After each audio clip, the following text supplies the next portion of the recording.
Good morning, students. Students, in the continuation of chapter 7, compound interest, today's topic is applications of compound interest.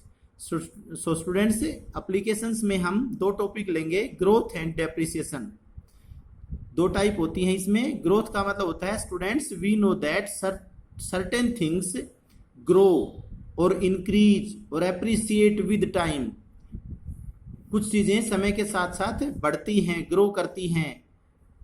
जैसे कि population of a city, शहर की population समय के साथ साथ बढ़ती है. हाइट ऑफ ए प्लांट, पौधे की हाइट समय के साथ साथ बढ़ती है. इस तरह से weight of child, cost of goods etcetera. So therefore the growth per year, ये पर ईयर फिक्स नहीं है. पर ईयर के स्थान पे हम कोई भी यूनिट और भी गिवन हो सकती है, हाफ ईयरली भी हो सकती है, क्वार्टरली भी हो सकती है. जैसे ब्रैकेट में लिखा है यूनिट ऑफ टाइम, कोई भी यूनिट हो सकती है यहाँ पर.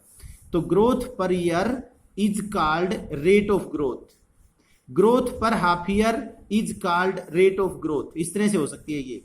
तो हम जैसे कंपाउंड इंटरेस्ट के क्वेश्चंस में रेट ऑफ इंटरेस्ट होता है, वैसे यहाँ पर रेट ऑफ ग्रोथ मिलेगा. सो स्टूडेंट्स, इसमें दो सिचुएशन होती हैं. देखिए, रेट ऑफ ग्रोथ है, इसलिए हम यहाँ पर दोनों, ये हमारा एक तरह से अमाउंट, कंपाउंड इंटरेस्ट का जो फॉर्मूला है अमाउंट निकालने का, वही फॉर्मूला है यहाँ पर. यहाँ अमाउंट आता है, उसमें यहाँ v0 के स्थान पे प्रिंसिपल आता है और 1 + r/100 raised to power t, ये सेम है वही. सो इसमें हम यहाँ पर देखिए दो सिचुएशन आएंगी. एक तो यहाँ पर जैसे कंपाउंड इंटरेस्ट में अमाउंट और प्रिंसिपल होता है, उनकी पहचान करनी पड़ती है. अमाउंट कौन सी है, प्रिंसिपल कौन सा है. जो पैसा हम शुरू में लेते हैं वो अमाउंट होती है, और वो कुछ पैसा बढ़ जाता है.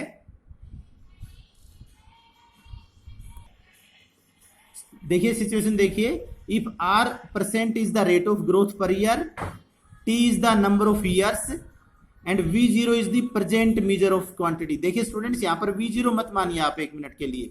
आप इसको v0 और v को मत मानिए. आप ये देखिए प्रेजेंट मेजर ऑफ ग्रोथ, एक तो प्रेजेंट मेजर है और एक है measure of quantity after T years.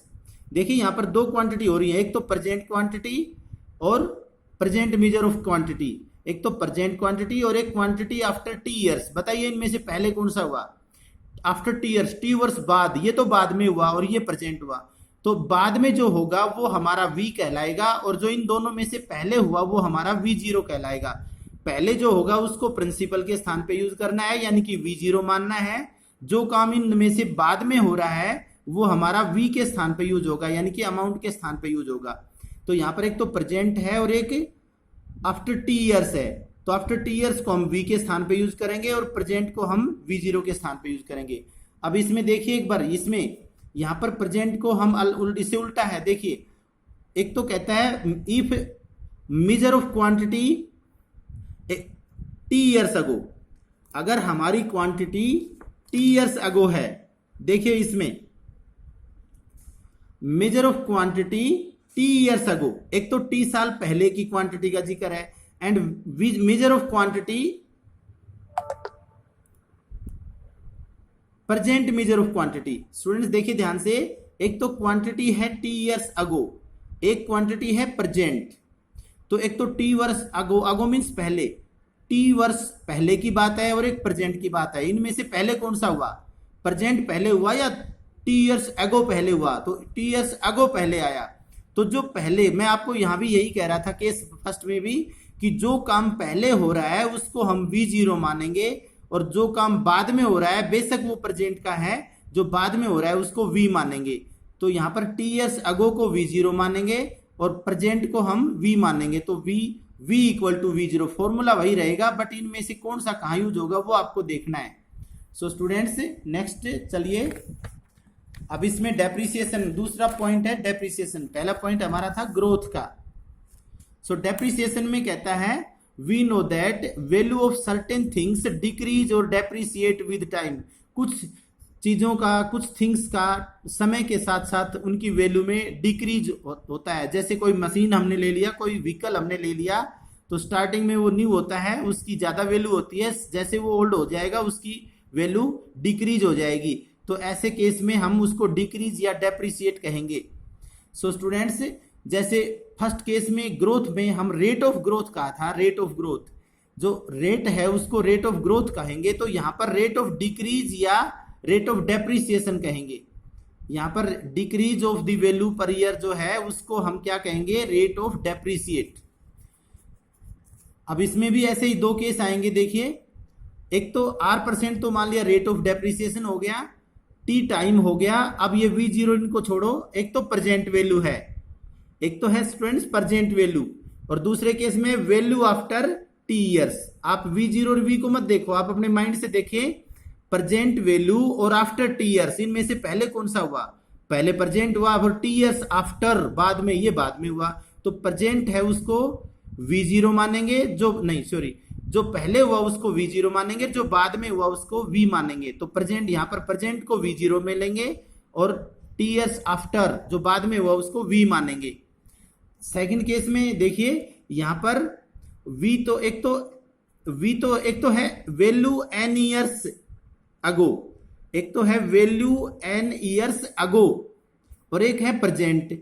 Present के साथ अगर अगो है पहले, तो प्रेजेंट से पहले जो होगा उसको ही अगो बोलेंगे। तो इसका मतलब ये n ईयर्स अगो है, ये पहले की वैल्यू है, और प्रेजेंट है वो बाद की है। तो पहले वाली वैल्यू को हम V0 मानेंगे और जो प्रेजेंट है उसको हम V मानेंगे। फॉर्मूला वही रहेगा, बट ये ध्यान रखना है कि इनमें जो गिवन वैल्यू है वो यहाँ V0 के स्थान पे यूज होगी या V के स्थान पर। सो स्टूडेंट्स इसमें माइनस इसलिए आया है कि ये यहाँ वैल्यू डिक्रीज हो रही है, इसलिए डेप्रिसिएशन वाले में फॉर्मूले के अंदर बीच में माइनस आएगा, ये ध्यान रखें। एक ये नोट है, number of years A machine can be effectively used. जब एक मशीन जितने दिन सही चलती है उसको उसका लाइफ स्पैन बोलते हैं, उसका जीवन काल बोलते हैं, और जब वो रद्द हो जाती है, काम नहीं कर सकती, तब उसको वेस्ट या स्क्रैप के रूप में बेच दिया जाता है, रद्दी के रूप में बेच दिया जाता है। नेक्स्ट है, अभी क्वेश्चंस लेते हैं स्टूडेंट्स। हम क्वेश्चंस में बस एक ही V और V0 की पहचान ही मेन है, इसके आधार पर भी आपके क्वेश्चन सही और गलत होंगे।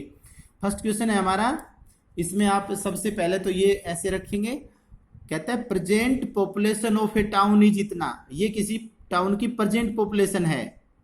If the population increases at the rate of 4% every year, what will be the increase in the population in next 3 years. अगले 3 साल, अगले 3 साल का मतलब जैसे अब 2020 है तो 3 साल बाद 2023 हो जाएगा। सो स्टूडेंट्स एक तो प्रेजेंट का जिक्र है और एक 3 साल आगे का जिक्र है। तो आप देखो इन दोनों में से पहले कौन सा हुआ, प्रेजेंट पहले और 3 साल बाद में जो होगा वो बाद में होगा। तो प्रेजेंट को V0 मानेंगे और ये 3 साल बाद में है इसको V मानेंगे, और रेट और टाइम बिल्कुल क्लियर दे रखा है, इस हिसाब से आप इस क्वेश्चन को करेंगे। देखिए अब प्रेजेंट तो ये हो गया, V निकालना है, रेट ऑफ ग्रोथ टाइम हो गया, बिल्कुल फॉर्मूले के अंदर जो कंपाउंड इंटरेस्ट का फॉर्मूला है वही है, ए और पी के स्थान पर ये चेंज करने हैं और इनको सोल्व कर लेंगे, बिल्कुल कंपाउंड। अब ये हमारा ये 3 साल आगे का पॉपुलेशन आ गया, बट उसने तो इंक्रीज इन पॉपुलेशन पूछा है, तो इसमें से जो प्रेजेंट पॉपुलेशन है वो लेस कर देंगे। एक तरह से कंपाउंड इंटरेस्ट पूछते हैं, वैसे इसने इंक्रीज इन पॉपुलेशन पूछा है। नेक्स्ट क्वेश्चन है, ध्यान से देखिए, the population of a city increases each year, प्रत्येक साल इंक्रीज होती है by 4% of what it had been at the beginning. हर साल 4% बढ़ती है, कितना बढ़ती है, किसका बढ़ती है, जो हर साल के शुरू में जितनी होती है। तो हर साल के शुरू में का मतलब ये हुआ कि भाई ये कंपाउंड इंटरेस्ट का क्वेश्चन हो गया। If the present population is इतना, ये प्रेजेंट पॉपुलेशन है, find number 1 population 2 years hence, hence का मतलब होता है बाद में, और यहाँ 2 ईयर्स अगो 2 साल पहले। तो ये 2 क्वेश्चन है, दोनों अलग अलग ट्रीट होंगे। देखिए फर्स्ट क्वेश्चन में फर्स्ट पार्ट में प्रेजेंट दे रखा है और 2 ईयर्स हेंस 2 साल बाद का पूछा है, इसने प्रेजेंट दे रखा है 2 साल बाद का पूछा है। तो आप ये खुद हिसाब लगाइए, इनमें जो पहले होगा वो हमारा V0 और जो बाद में होगा वो V। तो यहाँ प्रेजेंट को तो V0 मानेंगे और यहाँ जो निकालना है इसको V मानेंगे। तो ये तो बिल्कुल ऊपर वाले क्वेश्चन की तरह से हो गया। सेकंड में देखो ध्यान से, ये तो प्रेजेंट है और ये 2 ईयर्स अगो का जिक्र है, 2 साल पहले का। स्टूडेंट्स ये तो प्रेजेंट है, ये 2 साल पहले है, तो इनमें से पहले कौन सा हुआ, 2 ईयर्स अगो, ये पहले हुआ, तो ये V0 माना जाएगा। और ये प्रेजेंट है, इसको V मानेंगे। तो सेकंड केस में ये ध्यान रखना है, ये फर्स्ट केस में तो ये V0 बनेगा और हमें V निकालना है। सेकंड केस में ये V है, V गिवन है, हमें V0 निकालना है। सो देखिए अब बिल्कुल क्लियर समझ गए होंगे आप शायद इनको। प्रेजेंट पॉपुलेशन दे रखी है और 2 साल बाद में पूछिए तो बाद वाला V है और ये हमारी निकल जाएगी, ग्रोथ है इसलिए प्लस आ जाएगा। सेकंड पार्ट में कहता है कि 2 साल पहले की पूछी है तो पहले जो होगा वो तो V0 और बाद में होगा वो V, तो ये प्रेजेंट पॉपुलेशन को हम V मानेंगे इसमें, और 2 साल अगो पहले की पूछी है उसको हम V0 मानेंगे और टाइम और रेट लिख करके इसमें यहां पर देखिए यहां पर V के स्थान पर आएगा। ये फर्स्ट पार्ट में देखो ये जो प्रेजेंट पॉपुलेशन है कहाँ ही, और सेकंड में ये V का काम करेगा तो यहां लिखेंगे ये V0 है और इसको सिंप्लीफाई करेंगे। ऐसे क्वेश्चन हमने कंपाउंडिंग टेस्ट में किए हैं, इनको दोनों को वैल्यू को उधर ले जाएंगे तो ये इससे मल्टीप्लाई में 25 ऊपर चला जाएगा, 26 नीचे, ऐसे ये भी 25/26 और V0 की वैल्यू आ जाएगी। ये हमारी 2 साल पहले पॉपुलेशन थी। नेक्स्ट थर्ड क्वेश्चन है, the cost of A refrigerator is ₹9,000. Its value depreciate at the rate of 5% every year. Find the total depreciation in the value at the end of 2 years. कहता है कि refrigerator 9,000 रुपए का है, 5% के हिसाब से इसकी वैल्यू हर साल एवरी ईयर डेप्रिसिएट गिर जाती है, घट जाती है। Total depreciation in at the end of 2 year, 2 साल बाद कितनी कमी हो जाएगी। तो पहले तो 2 साल बाद इसकी वैल्यू देखेंगे। देखिए स्टूडेंट्स यहाँ पर पहचान मेन क्या करना है, ये तो है प्रेजेंट वैल्यू रेफ्रिजरेटर की और ये पूछी है उसने 2 साल at the end of 2 years, 2 वर्ष बाद में कितनी, ये प्रेजेंट और ये 2 वर्ष बाद। तो प्रेजेंट को जो पहले कौन सा काम हुआ प्रेजेंट और बाद में कौन सा होगा 2 साल बाद, तो ये V0 है और ये V निकालना है। लेकिन यहां पर डेप्रिसिएट हो रही है इसलिए फॉर्मूले में 1 प्लस रेट अपॉन टाइम की बजाय हम 1 माइनस रेट अपॉन टाइम लेंगे, बाकी सेम है। देखिए V0 गिवन है, रेट ऑफ डेप्रिसिएशन लिखेंगे यहाँ पर और ये टाइम हो गया, यहाँ पर फॉर्मूले में हम माइनस यूज करेंगे और ये कैलकुलेशन आ जाएगी। So students next question, question number 4, if a farmer increases his output of wheat in his farm every year by 8%। एक किसान अपने गेहूं की पैदावार को हर साल 8% इंक्रीज करता है। दिस ईयर ही प्रोड्यूस्ड इतने क्विंटल्स ऑफ व्हीट, इस साल उसने इतने गेहूं प्रोड्यूस किए, पैदा किए, इतने गेहूं इस साल का मतलब प्रेजेंट में इतने गेहूं उसने प्रोड्यूस किए। What was the yearly produce of wheat 2 years ago, 2 साल पहले वो कितने गेहूं पैदा करता था। 2 साल पहले, ये तो इस समय है, ये 2 साल पहले है, तो पहले कौन सा हुआ, ये 2 साल पहले, तो ये V0 है और इस समय को फिर हम V मानेंगे। तो अब देखो इस क्वेश्चन को, जो प्रेजेंट प्रोडक्शन है उसको हम क्या मानेंगे V, और 2 साल पहले का पूछा है तो इनमें से जो काम पहले हुआ वो हमारा V0 माना जाएगा। तो V0 इसमें कैलकुलेट करना है V0 और टाइम और रेट लिख दिया। अब ये बिल्कुल पिछले क्वेश्चन की तरह से हो गया। सो आप इसमें V के स्थान पर ये आ जाएगा, ये V0, ये कैलकुलेशन के बाद ये उधर चले जाएंगे और इसको सिंप्लीफाई कर लेंगे। ये प्रोडक्शन आ गई उसकी 2 साल पहले की, और इसी तरह से ये क्वेश्चन नंबर 5 हो जाएगा। सो स्टूडेंट्स इसकी बेस्ट प्रिपरेशन करनी है और एक अच्छी प्रैक्टिस भी करनी है और नोटबुक कंप्लीट भी करनी है। Okay, thank